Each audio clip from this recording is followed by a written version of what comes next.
Sorry, I'm at work right now. Hi, my name is Emily. Whether or not I'm at Ironton, Mark Albert, dissociative identity disorder. Dissociative identity disorder is caused by repeated trauma to a child. Usually it develops between the ages of 7 and 9, and that's because the child is going through such severe trauma that the brain sort of causes amnesia in that. And so in order to deal with that trauma, the brain creates those walls in the brain, and the child can't remember them, and thus creates alters, because at that age your personality or your identities are sort of split, and then they combine eventually with age, but in the case of the severe trauma, that does not happen. The diagnostic criteria is that a person will experience 2 or more distinct personality states, or might experience something that seems like possession. They're going to have like a fragmentation of your identity, or the division of their identity. They will experience dissociative amnesia, in which they're not going to remember what happened. It might not be immediately evident that they have these alters or having these experiences. They may think that they're just forgetful, or they're just not remembering what happened. But this person will, if they have dissociative identity disorder, will have just not experienced it. Complete dissociative amnesia.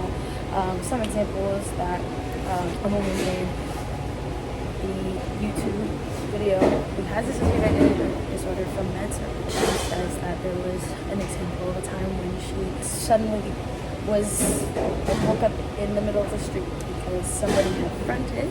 And fronting is when somebody takes over the body. One of the identities or the alter takes over the body, and an alter had fronted and walked into the middle of the street, and then she switched back up. What I wanted to focus on this presentation, what I found interesting, were some of the experiences that the alters will have, as well as what treatment looks like.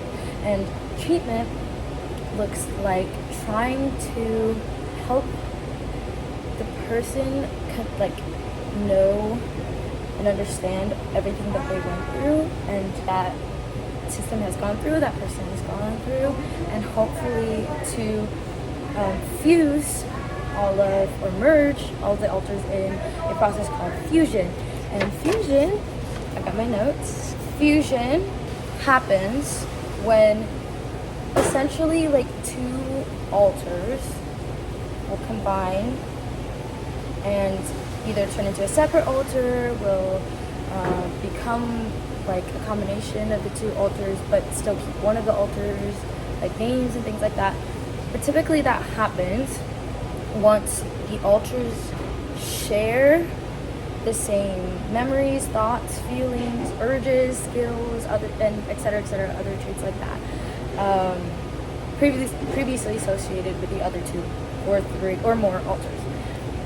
So I have a picture that I drew up of what that might look like, and it starts with their mind connecting, and then they fuse. And so I believe the goal of treatment, one, to provide a safe place for all the alters to speak and to be heard, so that each of their traumas or whatever their roles are heard, and then to merge them all. When they're all merged, that does not necessarily mean that they're going to stay that way. If they are able to reach final fusion is the completion or the complete integration of all of the alters, that doesn't necessarily mean that it'll stay that way. They are still able to create another alter, and then it'll take processing whatever happened to cause that alter to be created to maybe come back. But that's essentially the goal of treatment, which I didn't know that, so it's pretty cool. That's what I got to learn. That was the goal of treatments. So the treatments can include therapy, like direct engagement, like I said, like being able to talk to each alter and make them feel heard and safe. So, or trauma-focused psychotherapy. There's also medication that they could use, but similar to some other disorders, if they're going to take medication, they must go through therapy. Change of scenery, but if they are taking medication that's gonna kind of stop them from having these dissociative, or the attempt is to stop them from having these dissociative symptoms, but then that's how the brain would cope with their trauma. So if they were to do that, then they also have to go through therapy, because then they're kind of being robbed of their means of coping. So some of the things that the alters will experience when in the mind, there's fronting, which is when an alter will take over the body. There's co-fronting, which where more alters are kind of like in control of the body. You might have one main one, and like some are like there watching, and sometimes there's just someone there watching. Sometimes they might have control of the body a little bit. Here is a depiction of what it might look like, or what it might feel like when an alter is looking out into the world through the body, but not necessarily doing it, as they're like watching the body.